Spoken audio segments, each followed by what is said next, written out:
이재명 후보의 사법 리스크 이 부장판사 출신 임동환 변호사 연결해서 그 내용을 먼저 좀 짚어보도록 하겠습니다.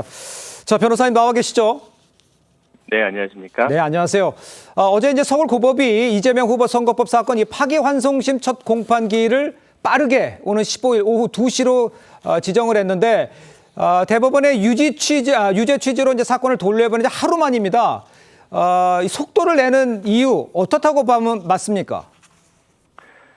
네, 말씀하신 것처럼 파기환송심 재판부는 사건을 배당받은 당일 첫 기일 지정하고 송달 절차를 바로 진행하고 있는데 이는 차기 대선 후보인 유력 정치인의 선거법 위반 여부가 향후 치러질 대선 그리고 정치 지형에 큰 영향을 미칠 수 있기 때문에 대법원과 마찬가지로 파기환송심 재판부 역시 사건의 중대성과 그리고 사회적 파장을 고려해 최대한 신속하게 변론을 진행하겠다라는 의지를 보인 것으로 평가할 수 있습니다. 예. 지금 조금 전에 저희가 이제 대화하는 도중에 그 인편으로 전달하는데 이제 소환장 같은 거를 만약에 이렇게 안 받게 되는 상황, 이렇게 되면 그거는 어떤 식으로 영향을 미치게 됩니까? 원칙적으로는 지금 첫 기일이 15일로 지정이 되어 있는데 인편뿐만 아니라 여러 가지 이제 특별 송달 절차를 법원에서는 시도할 것으로 보이고 가급적이면 불능이 되더라도 그 전에는 여러 가지 방법으로 재판부가 고안을 해서 송달을 완료한 뒤에 첫 기일을 진행하지 않을까 예상되고 있습니다. 알겠습니다. 자, 대법원이요 2심 판결에 대해서 법리를 오해한 잘못이 있다 이렇게 지적을 했잖아요. 파기환송심에서 유죄 취지 대법원의 법리 판단, 이거는 뒤집히기는 사실 어려운 거 맞습니까? 네, 그렇습니다. 그 파기환송심은 대법원이 파기 이유로 삼은 법률적 판단에 기속되기 때문에 원칙적으로 뒤집기는 다소 어려울 것으로 보입니다. 물론 변호인 측에서 대법원이 판단하지 않았던 새로운 주장을 한다거나 사실관계에 관한 새로운 증거를 새롭게 제출할 수도 있지만 대법원의 법리 판단 자체를 뒤집기는 어려울 것으로 보입니다. 그래서 결국 담당 재판부는 문제가 됐던 김문기 골프 발언 그리고 백현동 발언이 허위사실 공표에 해당한다라는 대법원의 법리 판단에 따라 우선 공소사실 유죄로 인정된다라는 것을 전제로 그에 대한 양형 심리를 한 다음 변론 종결하고 판결 선고할 것으로 예상됩니다. 알겠습니다.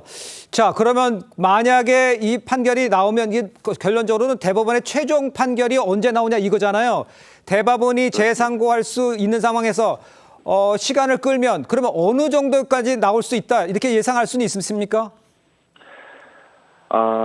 우선은 대법원의 판단 시기까지 저희들이 예상하기에는 다소 쉽지는 않은데 환송심 재판부가 말씀하신 것처럼 첫 기일이 오늘 15일입니다. 그래서 담당 재판부가 그로부터 최대한 빠른 선고를 한다고 하더라도 선고일은 그로부터 한 일주일 전후가 될 것인데 이 경우에 이 대표 측은 환송심 판결 선고일로부터 일주일 안에 상고를 제기할 수 있고 또 상고심의 소송기록 접수 통지로부터 다시 또 20일 이내에 상고유서를 제출할 수 있어서 사실상 대통령 선거일 6월 3일 전에 재상고심 판결이 내려질 가능성은 높지 않을 것으로 예상됩니다. 잠시만요. 어렵다는 말씀하셨습니까 지금? 제가 못 들었습니다.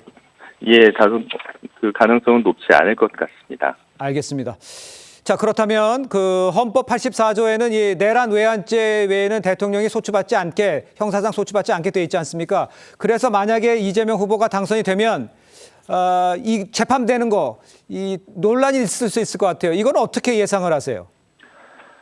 그렇습니다. 만약 이재명 대표가 차기 대통령으로 당선되고 그 시점까지 이 사건 재판들이 다 확정되지 않고 계속 중이라면 헌법상 불소추 특권의 해석을 둘러싼 논란이 불가피할 것으로 보입니다. 따라서 이 대표가 당선될 경우 재판 계속 진행해야 되는가를 두고 사법부와 행정부 그리고 입법부 사이에 심각한 법적, 정치적 갈등이 발생할 수 있습니다.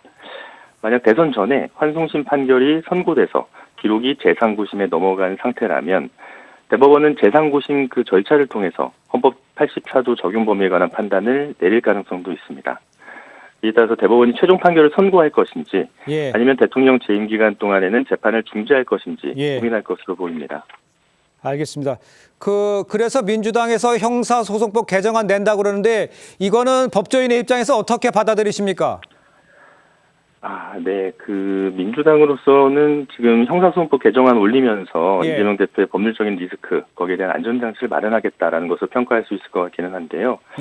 하지만 이제 헌법상 불소추 특권의 해석이 지금 현재 불분명한 상태에서 그보다 이제 하위 법률이라고 할 수 있는 형사소송법을 통해 재판 진행을 정지시킨다라는 것은 법률로서 헌법의 내용을 확장하려고 하는 것으로 비춰질 수도 있고 예. 사법부의 헌법 해석 권한이라거나 아니면 독립적인 재판 진행을 입법 후가 법률 개정을 통해 제한하겠다라는 것이어서 상권 분립에도 다소 위배될 우려가 있을 것 같습니다. 알겠습니다. 지금까지 임동환 변호사였습니다. 감사합니다. 네, 감사합니다. 알겠습니다. 부장판사 출신의 임동환 변호사와 함께 이야기를 들어봤습니다.